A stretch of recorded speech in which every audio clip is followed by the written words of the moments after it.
Welcome everyone. In this video we're going to bring to you a comprehensive guide to the sled pull. A highly effective but yet underrated movement. We're going to explore the benefit, explain and demonstrate different styles and techniques, and then give tips and tricks specific for Hyrox. And as a bonus, in the end, we will give you substitutions if you don't have a sled available. Let's talk about the benefits first. First of all, sled pulls are very low impact. That means your muscles are working concentric only and there's no eccentric part involved. Concentric means the muscle is just shortening and we have no lengthening contraction. And usually the lengthening contraction is what damages the muscle and the passive tissue. So that allows us to train sled pulls at higher volumes and also reduces drastically the risk for injury. The whole body is involved. It's a multi-joint movement, meaning from your hips to your shoulders, all of the muscles of the body are working. So we get a good workout in for the quads, for the hamstrings, for the glutes. We also need a tight and engaged core that requires some control. And then we also need a strong grip to actually apply the force to the actual sled. Last but not least, it's versatility. We can apply a huge spectrum of loads to the sled, and that allows us to elicit very different stimuli on the body. That means we can train for absolute strength endurance, but also something like explosive forms of exercise like speed strength or speed strength endurance. And then if you do enough of them in short enough of a time, you will also get a metabolic stimulus, training your cardio and conditioning. The next thing we're going to do is we dive into the different techniques and styles of sled pulls. And for this, we have Anais. She's going to help us out with the demonstrations. First of all, independent of the technique you are using, you always want to follow this exact sequence. When you grab the rope, you want to get the tension on the rope and get the slack out of it, because every rope is a bit stretchy and you want to stretch it to its limit. Then you want to sit back as Anais is doing with your hips slightly lower than your shoulders and then your back tight and engaged. First thing you're going to do is grab the rope, get the tension in the rope, get the slack out of the rope, sit back and get your back tight by engaging all of your core muscles. The first style we're going to demonstrate is the arm over arm pull. This is just an upper body movement. Here your core is just engaged to hold its position, and then your biceps, back and forearms are doing the work. Again, remember, take the slack out and now start pulling with your arms. Go for long, big leaps and always keep the momentum by finding a good rhythm. Here it's very important to always keep the sled moving. As the loads are going to be lighter when using this style, you want to make use of the inertia of the sled. That means you always want to keep it engaged and keep it sliding over the carpet or whatever surface you're working with. So the next style we're going to demonstrate is the planted sled pull. Planted refers here to the feet. That means your feet aren't moving. And this is a style that we saw in the CrossFit Games or also at the CrossFit Games semifinals in 2023 in event 1. Here we are mostly using an aggressive pull from the hip. You can think of it like a hip hinge, and then our arms are just used to transmit the force into the rope and eventually into the sled. So Anais is going to use the exact same setup, but instead of pulling from the arms, she's aggressively opening the hip and then pulling the rope towards her chest.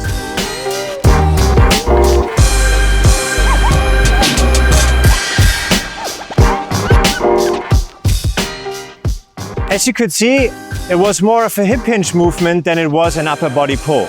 And this allows us to engage much larger muscles and allows the sled to travel a lot greater distance with every single pull. The last style of sled pulls we're going to demonstrate is the walking backwards. And here Anais is using a slightly different style where she has her hips in extension and is more working from her quads, so like her knee extensors. So she's going to grab the rope, extend her hips first, and now she's walking backwards, mostly using a push from the quads. Once she ran out of space, she grabs the rope again and does the same thing again. So the style of sled pull you just saw is what we usually see in Hyrox. And if you want to learn more about Hyrox, check out the description or the link up here. So let's talk a bit more about sled pulling in Hyrox. When you're in your race, arriving to your sled pull station, there's a certain set of rules you have to follow. Usually you have to do 4 lengths of 12.5 meters each, and you are allowed to move in what is called the athlete's box.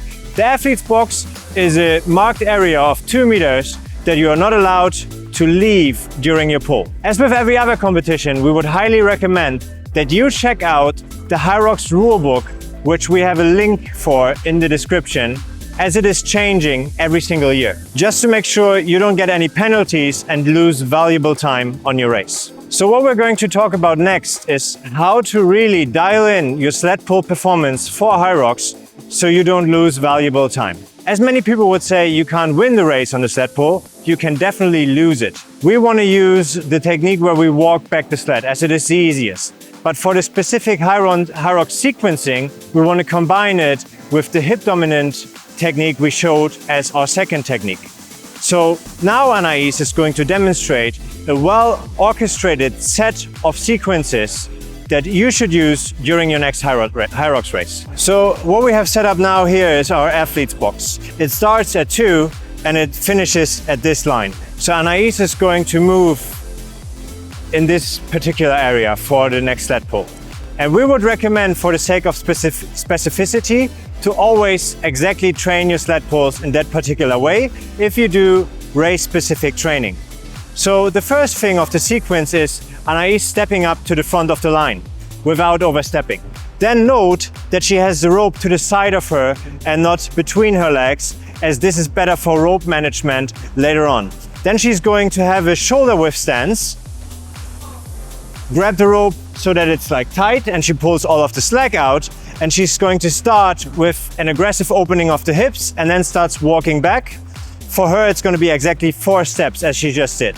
Now she's returning to the start of the line, always making sure the rope is to the left of her, as you could just see. And now she's going to do the next pull.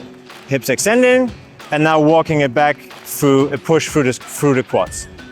Okay, do one more. First the hips. And relax. The technique we would recommend here, just to repeat this, is a combination of the second and the third style of technique we just showed. So first you want to get your hips involved, just to switch up the muscle groups a bit and make a big leap with the sled. Once the sled is moving, you're going to keep your hips extended, your core engaged and your arms long, and then you walk it back.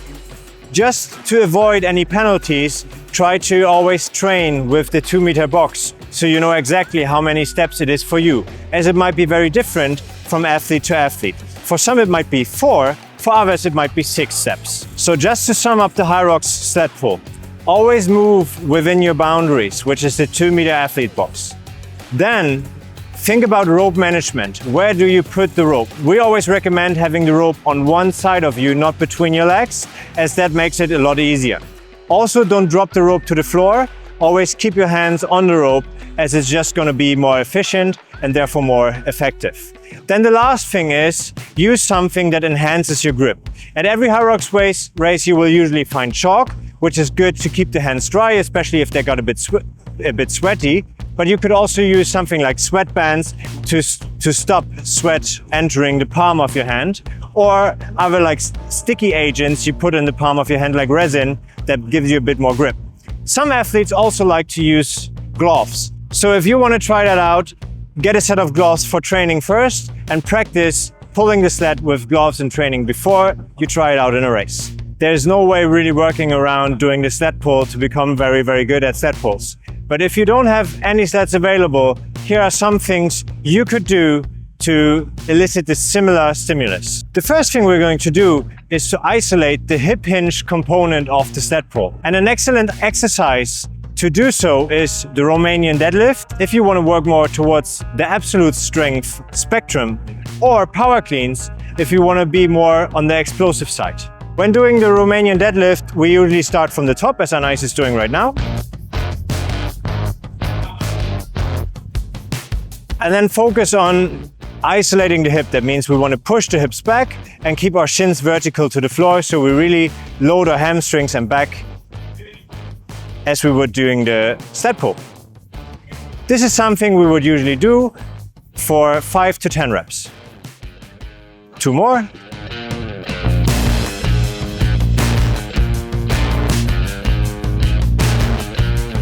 The next exercise would be the power clean. Here we would recommend something from 1 to 3 reps to train explosive strength. But there's a caveat to the power clean. It's a much more technical movement. That means we would always recommend getting some guidance on technique there as well before you really go into the heavier weights.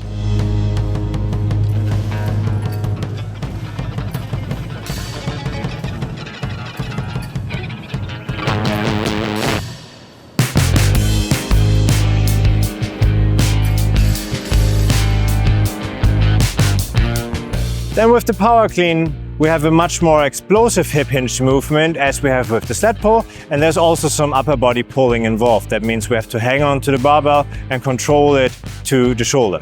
Next, let's speak about movements that more work the upper body component of the sled pull. The first thing we're going to use here is bend over row. As you will see, the position we're working from is relatively similar to the starting position of the sled pull. Anais is going to pick up the barbell with a proper deadlift, and then lower it from the top as she would do with the Romanian deadlift, but then stop right below the shin, and now from the arms and lats she's going to pull towards her chest.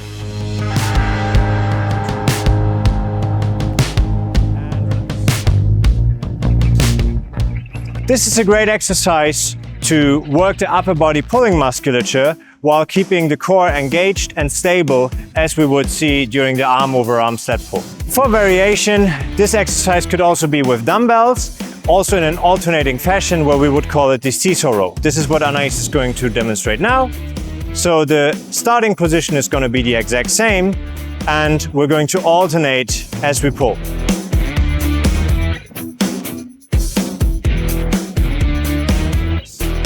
Here we have a bit more coordination at play. That means as one arm is lowering, the other one is pulling, and that kind of looks similar to what we would see with the arm over arm pull. So the last aspect from the sled pull we're trying to emulate is from the Hyrox version of the pull, where we have straight hips, and we're going to work from the knee extensors. That means we have like a unilateral push from the leg into the ground, and this while we're walking backwards. What we have built here is a 25 kilo plate that we just put on the rubber flooring.